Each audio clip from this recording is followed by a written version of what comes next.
Welcome to back. So oil పైకి వచ్చింది కదా, ఇది పచ్చడి లెక్క వేగిపోయింది కదా మంచిగా.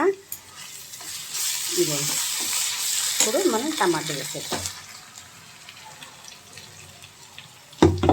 ఈ టమాటీ కూడా కొంచెం వేగాలి.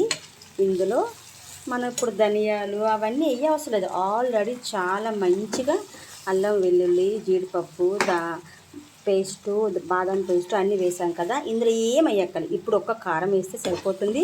ఆ కారం వేసిన తర్వాత మళ్ళీ ఇది పచ్చడి ముద్దలాగా అవ్వాలి. పచ్చడి ముద్దలాగా అయిన తర్వాత ఇందులో కొంచెం వాటర్ వేసి ఫినిష్ చేసేద్దాం. కొత్తిమీర వేసి ఫినిష్ చేసి చూపిస్తా. ఓకేనా ఫ్రెండ్, ఇలా వండుకోవాలి. బ్యాచిలర్స్ తమ్ముళ్ళ కోసము ఈ వీడియో చూపిస్తున్నా.